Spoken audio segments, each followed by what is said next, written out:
Le Sénat, une institution qui forme avec l'Assemblée nationale, le Parlement, arrive dans la Ve République. Ce 30 mai, alors qu'il présidait le premier conseil des ministres du gouvernement Alina, Mahamat Idriss Déby, président de la République, instruisait le Premier ministre d'organiser les élections législatives, locales et sénatoriales avant fin 2024.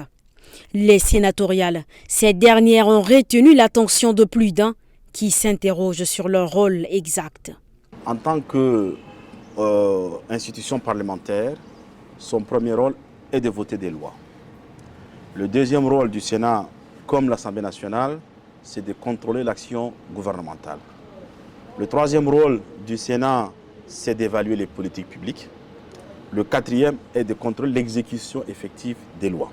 Elle fait la même chose que l'Assemblée. Elle fait la même chose que l'Assemblée nationale, simplement avec un regard différent. Pour cet expert, cette application est une avancée dans la démocratie tchadienne. L'adoption du Sénat est l'une des recommandations du dialogue national inclusif et souverain de 2022. 30 bâtons de cigarettes par jour, c'est ce qu'il fallait pour étancher son envie. Il se nomme Ali Doukara, un ex-fumeur devenu sobre. En 2022, après plusieurs tentatives, il réussit à vaincre la dépendance.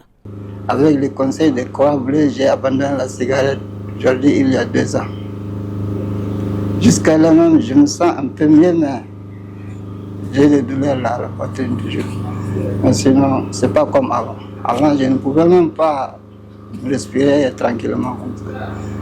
Si Ali Doukara y est arrivé, c'est en partie grâce à la Croix-Bleue du Tchad, qui fait de la lutte anti-tabac et autres stupéfiants son cheval de bataille. On ne peut sortir d'une dépendance que si on le veut.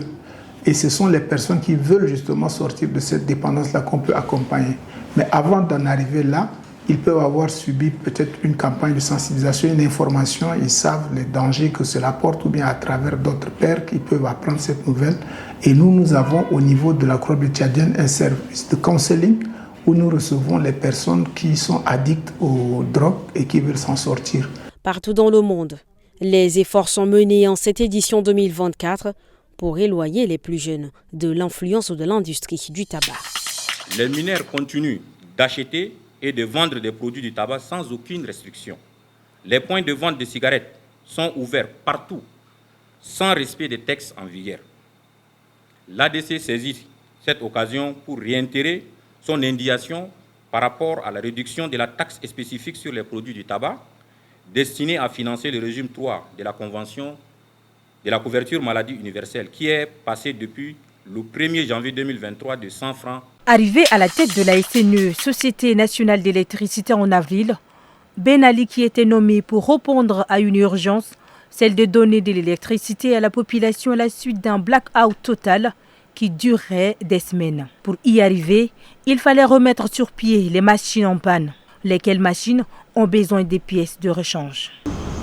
Et Dieu merci, on a trouvé ces pièces qui sont disponibles et on a lancé une grande opération derrière pour au moins faire venir ici 24 tonnes de matériel quand même. Donc 4 tonnes de matériel qui vont nous permettre de récupérer au moins 3 groupes dans les 2 semaines, 3 semaines qui suivent. Au moins 3 groupes. Et il y a un autre groupe qu'on peut aussi récupérer si les autres pièces arrivent. Le redressement de la Société nationale d'électricité est possible grâce au financement de la Banque mondiale. Ils sont réunis dans cette salle du ministère du pétrole pour un seul objectif: améliorer les conditions des travailleurs du secteur pétrolier du Tchad. Et la ministre du pétrole en a trouvé une occasion d'insister sur le recyclage de ses agents, mais pas seulement. Il faudrait que les engagements soient pris en considération par tous comme des obligations qui vous incombent en tant que telles. Je compte donc sur votre bonne collaboration pour qu'ensemble nous parvenions à donner le meilleur reflet aux impacts de l'industrie pétrolière au Tchad, qu'elle soit donc celle qui porte l'essor économique, mais aussi le développement du capital humain en tant que tel et la préservation de l'environnement. Salama Ibni Oumar est la présidente du comité permanent de suivi d'évolution des conditions de travail des employés nationaux dans la société pétrolière au Tchad. Elle trouve nécessaire la tenue de cet atelier. Le comité a remarqué que les sociétés pétrolières et leurs sous-traitants ne respectaient pas les textes qui régissent le secteur pétrolier et aussi les textes qui régissent l'emploi au Tchad. Pays pétrolier depuis 2003, le Tchad fait toujours face à un déficit de main-d'œuvre qualifiée dans le secteur du pétrole.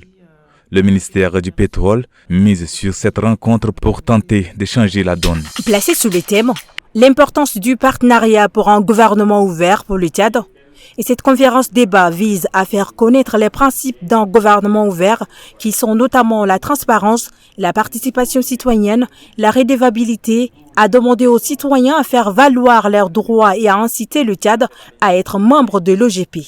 Le succès d'un gouvernement ouvert, qu'on appelle l'OGP, ne peut être atteint que par la collaboration étroite entre les autorités publiques, la presse, la société civile, le monde académique, les privés et nous les citoyens. Donc il faut qu'on se mette tous ensemble, ce n'est pas l'État seul qui décide, mais je pense que c'est une décision collégiale, ça permettra à nos pays d'avancer. C'est dans cet esprit que notre association House of Africa s'engage à jouer surtout un rôle de facilitateur et catalysateur pour encourager surtout les Tchad à rejoindre l'OGP, comme d'autres pays l'ont fait, les Mali. Comment contribuer à une meilleure gouvernance du Tchad? À cette question posée et reposée, l'un des panélistes, Barka Leroy, répond en appelant à l'action. Proposons et dénonçons. Ainsi, nous participerons à un meilleur contrôle de l'action gouvernementale et au développement de notre pays, affirme-t-il. Devant sa dépouille, drapée de couleurs bleu, jaune et rouge, sa famille est inconsolable. Ses anciens frères d'armes, marqués par sa disparition, peinent à se retenir. Décédé le 30 mai au Caire en Égypte, feu général Hassan Ahmad Kherasan a été un pilote hors pair, comme en témoignent ses hommages dignes de son rang. Il fut pilote commandant de bord successivement sur l'Antonov 26, le Beechcraft 1900 et le Spartan C-27J jusqu'à le jour de son décès. Par son sens du devoir, discipline et des relations humaines, il a su entretenir tant avec ses supérieurs qu'avec ses collègues et ses subordonnés un esprit de bonne collaboration. Le général Hassan Ahmad Kherasan fut promu aux différents grades de l'armée de l'air, dont le général de brigade aérienne en octobre 2023. Le feu pilote de formation a servi son pays avec dévouement et ses feux d'armes sont encore vifs dans la mémoire de ses collaborateurs et sa famille.